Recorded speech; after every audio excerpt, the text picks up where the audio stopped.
Bon, on se retrouve donc pour le quatrième match. Le quatrième match où d'ailleurs c'est un titre défendu par des Européens. C'est très sympathique. Donc, Sheamus contre Cesaro. Donc, le Suisse contre l'Irlande. Donc, pour information, on va rappeler rapidement. Alors, il n'y a pas grand chose à dire sur la rivalité entre les deux. Il s'est passé que donc lors du match entre donc le kick-off entre Cesaro et Rob Van Dam, beaucoup ont été surpris de la défaite de Cesaro, Papy le premier je pense, qui ont été surpris par rapport à ça, et donc finalement il a réussi à remettre les pendules à l'heure une semaine après, puisqu'il y a eu un match pour désigner le challenger numéro 1 pour le titre des États-Unis. Ah mais oui, avant, c'est exact. il s'est passé que Cesaro commençait un petit peu à tourner autour de la ceinture. Il l'observait, il la prenait, il la regardait, il ne l'embrassait pas comme Edge ou Page, mais il avait l'air assez intéressé, on va dire ça comme ça. Et il s'est passé donc qu'il y a eu un fameux match contre Rob Van Dam, et il s'est passé donc que Rob Van Dam a échoué, et donc Cesaro est devenu le challenger numéro 1 pour le titre des États-Unis. Et puis après, la rivalité s'est continuée assez calmement. On a eu donc un block kick porté sur Cesaro. On a eu la dernière fin pour information, puisque Cesaro a voulu porter un neutralizer, mais il a été calmé par les titres, par les ceintures, par les champions par équipe. Mais il a eu quand même un dernier mot, on le rappelle, puisqu'il a porté un neutralizer, je crois que c'était à Raw ou à SmackDown, où il avait porté un neutralizer directement sur Sheamus pour lui expliquer que, eh bien, il n'était pas là pour plaisanter.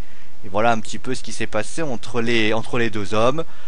On va poser des questions assez sympathiques, hein, finalement. Enfin, on va envie de dire, enfin Sheamus défend sa ceinture. Ouais. Content? Ah ouais, non mais il souffrait d'une Dean Ambrose aiguë, à savoir qu'il ne défendait jamais sa ceinture comme Dean Ambrose. Et là, je sais pas pourquoi. Peut-être parce que c'est la nuit des champions, il va défendre sa ceinture. Alors j'ai envie de dire, l'histoire a été que sur Twitter, un enfant, enfin une personne, je sais pas si c'était un enfant, est venu nous voir en lui disant, c'est quand tu défends ta ceinture, toi? Il a fait, écoute, je vais la défendre à Night of Champions, t'es content? Voilà comment il l'a défendu. Donc c'est quelqu'un qui lui a posé la question. Et donc, bien sûr, alors je sais pas si c'était ton mari peut-être, je sais pas si c'était Marie ou Papy qui lui a posé la question. En tout cas, ce qui est sûr, c'est que donc Cesaro aura sa chance pour ce match. Voilà. Est-ce qu'on peut imaginer que ce titre, finalement, alors qu'on l'imaginait encore plus haut, est-ce qu'on peut imaginer que c'est un espèce de lot de consolation pour Cesaro? Moi, avant de répondre à cette question, j'aimerais juste dire, non mais quelle arnaque le challenger numéro 1, Rob Van Dam contre Cesaro. Non mais quelle arnaque ce match. Ils auraient mieux fait de pas faire de match du tout, parce qu'on savait très bien que Rob Van Dam allait partir de la WWE pour un sacré bout de moment. Voilà, fin de parenthèse. Ta question, l'autre consolation pour Cesaro, je ne pense pas, parce que un champion qui sait parler 5 langues, je trouve que c'est la classe, hein. Enfin, si jamais il gagne la ceinture. Après, c'est vrai que depuis qu'il est plus avec Paul Heyman, et c'est ce que je vous avais dit, les gens quand ils sont avec Paul Heyman, c'est des dieux vivants, ils gagnent tout, et après bizarrement, on les voit plus. Ryback, Curtis Axel, Cesaro, depuis qu'il est plus un Paul Heyman guy, malheureusement, il a du mal, quoi. Et je trouve ça vraiment dommage. C'est comme Pep Guardiola. Quand il est au Barça, le Barça il gagne. Quand il est plus au Barça, le Barça il perd. Et voilà. Bon, Papy, tu l'aimes bien Cesaro, alors est-ce que c'est un lot de consolation pour toi? Je trouve que c'est un foutage de gueule puissance 1000, parce que Cesaro, malgré qu'il soit first contender à cette ceinture de champion des États-Unis, son dépouche continue depuis fin juin. Je trouve ça affligeant, parce que c'est actuellement l'un des jeunes qui devrait mériter d'être mis en avant dans le roster de la WWE. C'est un lutteur qui a un bagage technique qui m'intéresse, et je conspue les bookers de la WWE et Vince McMahon, mais purée, mais allez mourir, quoi. Allez mourir sur le dépush de Cesaro. Non mais le pire c'est que ça. Non mais limite je leur crache au visage, quoi. Ça me. Non mais le pire c'est, je sais pas si t'es d'accord avec moi. Il y a eu cette hésitation où Cesaro allait faire un face turn. Oui. Il y a eu cette hésitation. Et j'ai l'impression que c'est à ce moment-là où les problèmes ont commencé. Puisque je vous rappelle qu'avant le face turn, enfin avant qu'il y ait eu cet hypothétique face turn, Il était à Elimination Chamber, il avait un match de championnat, il avait fait, je crois, un match à WrestleMania où je vous rappelle qu'il avait remporté le André the Giant Memorial Match. Il y a eu ce serrage de main avec le Big Show et tout le monde a dit, ça y est, il est en train de faire un face turn. Et là, il s'est passé, il a changé, mais la WWE a changé totalement. Alors, quelle est la raison, je n'en sais rien. Mais on aurait dit que c'était, et quand on change une gimmick, j'ai l'impression que c'était pas du tout préparé, enfin je sais pas, bon, Paul Heyman était là, Paul Heyman est parti, on sait pas pourquoi, puisqu'on pense qu'il veut se consacrer à Brock Lesnar. Oui, et voilà, on se souvient qu'à une époque, il était capable de faire Curtis Axel et de faire Brock Lesnar. J'ai du mal à comprendre la logique de ce que veulent faire les bookers de la WWE avec Cesaro. Est-ce qu'ils veulent en faire un main eventer? Est-ce qu'ils veulent en faire un mid-carter? Est-ce qu'ils veulent en faire quelqu'un qui sera une espèce de Brian B+, qui va peut-être devenir un A+? Je ne comprends pas la logique de la part de la des bookers. Alors après, tu me dis que voilà, c'est du foutage de gueule, j'en suis bien d'accord avec toi. Bah, le truc, enfin, aux dernières nouvelles que j'ai eues, c'est que vraisemblablement le push de Cesaro serait maintenant, dans l'immédiat, mis entre parenthèses et serait, enfin, entre guillemets, avorté jusqu'à l'année prochaine. Oui, mais le problème, c'est que, tu sais, c'est comme un genre de foot j'ai même parlé de foot parce que bien sûr c'est wrestling, football. C'est comme un genre de foot que tu promets qu'il jouera un jour. À un moment donné, le gars il y croit plus. Et je me demande si Cesaro il va pas se dire à un moment donné, t'es gentil, mais moi j'ai une fédération concurrente, j'ai qu'à claquer des doigts et j'y vais là-bas et je pense que j'aurai déjà des titres TNA, des titres un peu plus intéressants. Je prouve que c'est un manque de respect parce que cet homme, je le dis. Alors est-ce que c'est encore lié au conflit entre Vince McMahon et Triple H? Je sais pas. Ça serait bien le problème c'est qu'on n'a jamais d'informations pour savoir si il y a un conflit entre chaque superstar. Qu'est-ce que veut faire Triple H, qu'est-ce que veut faire Vince McMahon? Je suis assez étonné, surtout que pour moi Sheamus, on l'a dit clairement, Sheamus, il ne sert à rien. Mais clairement. Bah moi je suis désolé de le dire, j'ai un petit peu l'impression que Sheamus garde cette ceinture US notamment grâce à Triple H qui, on sait depuis des années, ils sont tous les deux à une époque, voilà, ils étaient auparavant potes d'entraînement et Vince McMahon vraisemblablement serait moins fan de Sheamus avec les mois et les années qui passent, mais Triple H a toujours du soutien pour l'Irlandais. Oui, non, mais le truc, c'est que, déjà, à une époque, on considérait Sheamus comme le nouveau Triple H. À une époque, moi, j'ai entendu, oui, Sheamus, il a un peu la même corpulence qu'au début de Triple H, ça peut être pas mal. J'entends, pour l'instant, il en est même pas un dixième. Enfin, moi, je dis ça. Et surtout, par exemple, Sheamus, on a parlé d'un heel turn, toujours pas eu. Non mais voilà, pareil, c'est que j'ai l'impression que Sheamus aussi depuis quelque temps, il est booké à la manière d'un John Cena européen. C'est un peu ça, ouais. Quelque part, sans que ce soit trop flagrant. Hein. Je sais pas, je trouve que il y a, je comprends, enfin, j'ai du mal à comprendre la logique du dépush de Sheamus comme le push de le dépush de Cesaro comme le push de Sheamus. J'ai l'impression que on a du mal à comprendre où ils veulent en venir parce que très clairement on a fait cette remarque l'année dernière quasiment au même moment. On avait dit que la WWE c'était très brouillon et on était très inquiet envers WrestleMania. Finalement on s'est trompé et heureusement on s'est trompé. Je préfère me dire qu'on s'est trompé et heureusement. J'ai l'impression que on est en train de revivre la même chose. On a un match qui est Cesaro, qui peut être peut-être pas dans les hautes sphères parce qu'on sait qu'il y a Lesnar et Cena, mais qui peut être dans une rivalité contre Reigns, qui peut être dans une rivalité avec peut-être des superstars extrêmement cotés. Et on sait que si jamais Cesaro venait qui perd encore, on dira voilà, il a perdu, donc s'il a perdu, redépush et après on continuera à se dire que Cesaro il tourne en rond. Alors certes on va le voir pour la fin de l'année prochaine, enfin le début de l'année prochaine, mais le début de l'année prochaine on est en 2015, il peut s'en passer des choses en 2015. Oui. Et il faut pas oublier qu'il y a BNB qui va revenir, lui il va vouloir un petit peu se faire remarquer et en plus la musique de Cesaro est pour moi Bah, ils ont changé la sirène des pompiers contre celle d'une ambulance Oui, aussi. bah écoute, j'ai toujours mal à la tête quand je l'entends, donc c'est pour vous dire. Mais c'est vrai que c'est quand même assez compliqué. On va parler quand même des pronostics. Alors, Fafa, il a dit quoi? Nos sondeurs ont dit quoi? Nos sondeurs ont dit alors 79% voient Sheamus conserver le titre de champion des États-Unis ou une défaite de Cesaro par disqualification.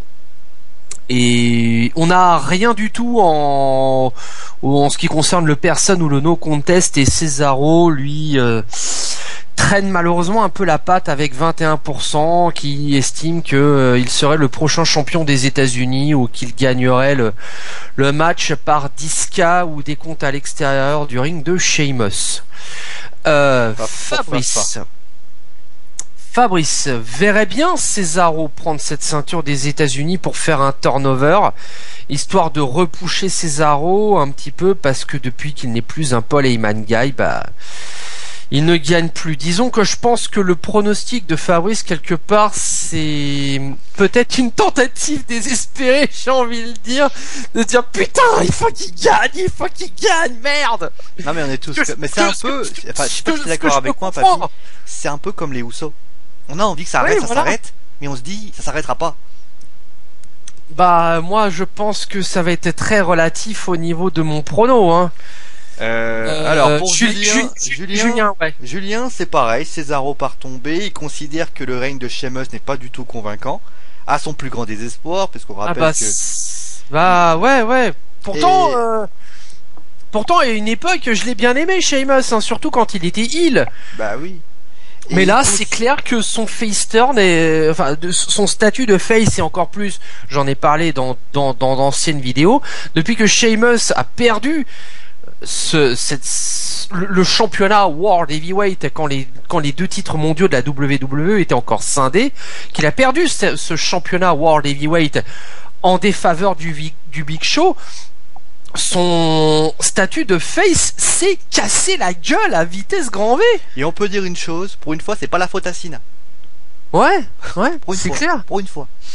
Non, petit troll au passage.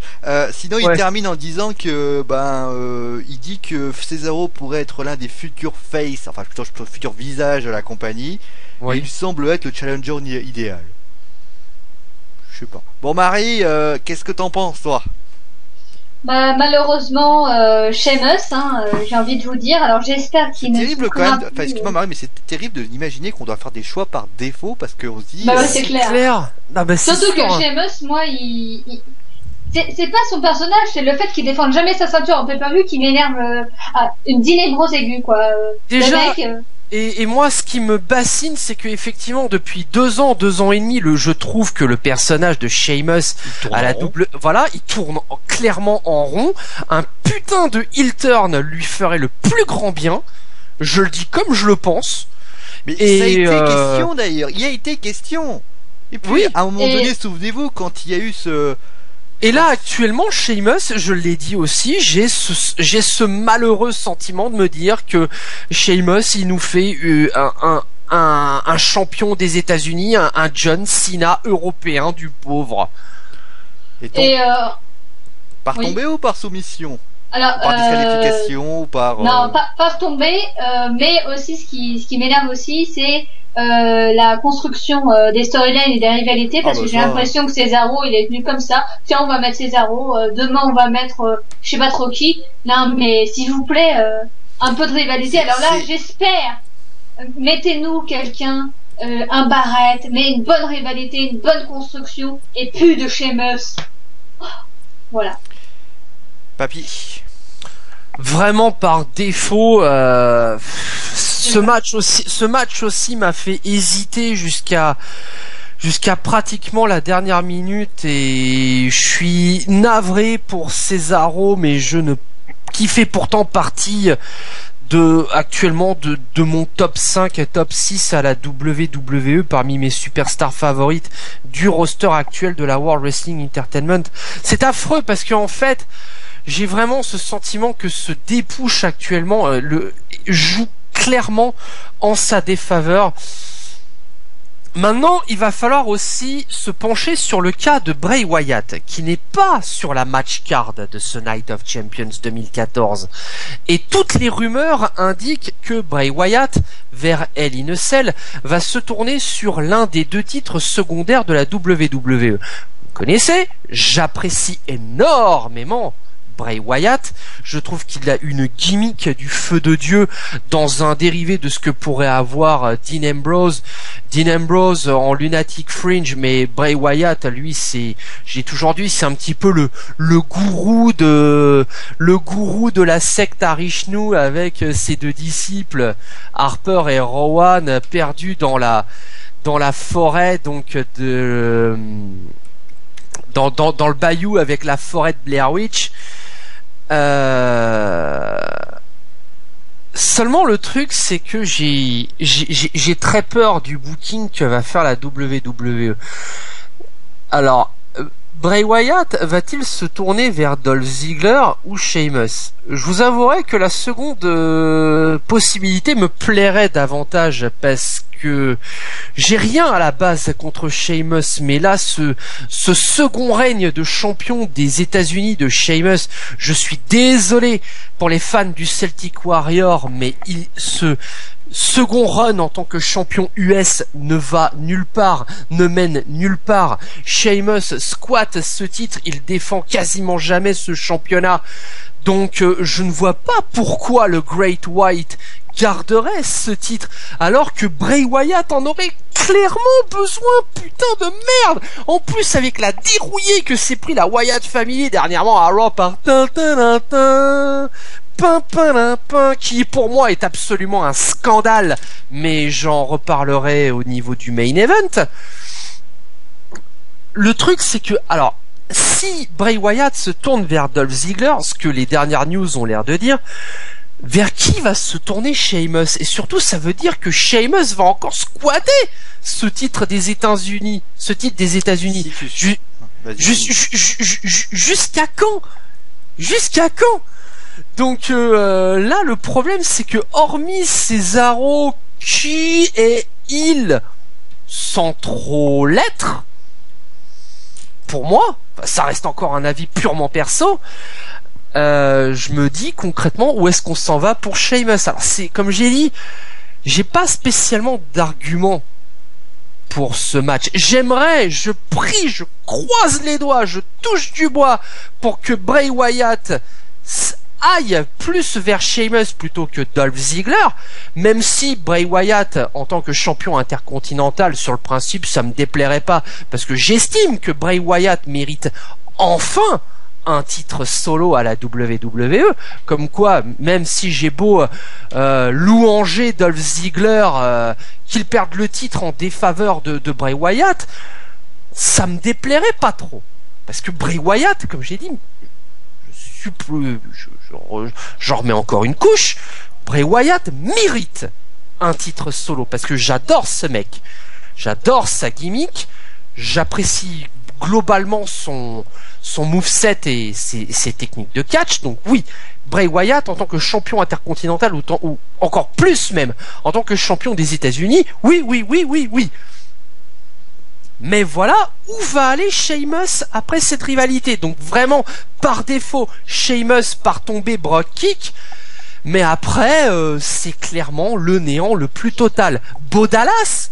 What the hell? Je suis un peu comme toi. C'est terrible hein, quand même de faire des choix par défaut. C'est-à-dire qu'on est obligé de se dire on peut pas croire en l'autre, donc on fait l'un, sachant qu'on ne veut pas que celui-ci conserve sa ceinture. Bien évidemment, je mis Sheamus par tomber, c'est évident qu'il va pas faire une prise de soumission, Après, moi, je me dis simplement que si on devait suivre la logique du patriotisme américain, celui qui, pour moi, amené à affronter, mais le problème, ça voudrait signifier qu'il perdrait sa ceinture et donc il aurait défaite, celui qui, pour moi, devrait affronter Sheamus dans les prochaines semaines à venir, ce serait peut-être Rousseff. Ça serait Rousseff. Si on suit la logique de la rivalité, si tu veux. Bah oui. Parce que le mec, et à la limite, j'irais même plus loin. faire de cette ceinture qu'il tient ici une ceinture européenne. Ouais, C'est-à-dire, voilà. transformer Mais cette effectivement, ceinture et faire comme elle fut à l'époque, elle existe cette ceinture européenne. D'ailleurs, ceux qui feront le best-of de Hunter Hearst Helmsley la connaissent. C'est une ceinture que a détenu, je crois, le British Bulldog, Shawn Michaels, et Test ou d'autres.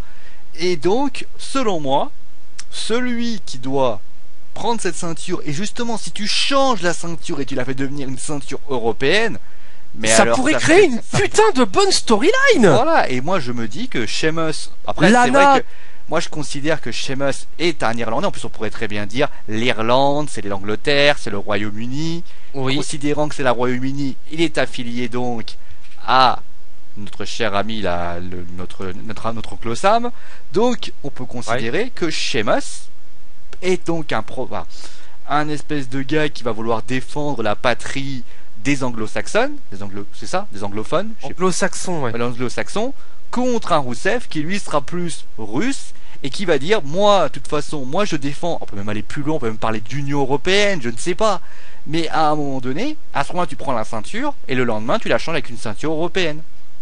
Et en plus, il y a clairement moyen de faire une putain de bonne storyline si tu fous Rousseff champion des États-Unis. J'imagine déjà Lana te faire des speeches en disant vous Américains, fermez vos grandes gueules parce que nous grandes personnes de la nation russe avons déshonoré totalement votre nation en prenant votre titre des États-Unis. Et après tu as le fameux Sheamus qui arrive, il dit au fait, avant d'être américain, c'était un peu anglais, c'était un peu britannique avant, non?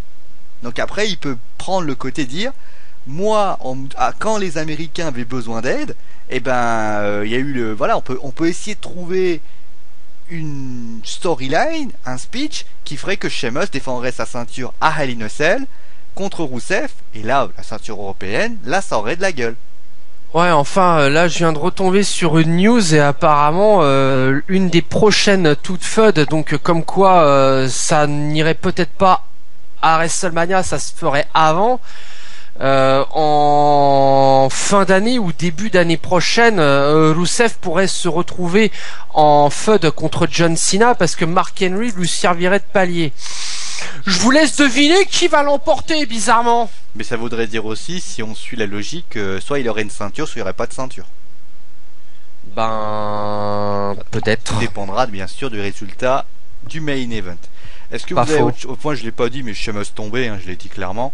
Est-ce qu'il y a quelqu'un qui veut rajouter quelque chose sur ce match? Non, c'est bon. Le prochain combat, ce sera l'Intercontinental Championship. Le Intercontinental. Après, on va se limiter donc aux deux matchs, donc Orton, Jericho et Reigns, Rollins, et enfin bien sûr le main event. Ok. Bon, allez, Intercontinental dans quelques instants. À tout de suite.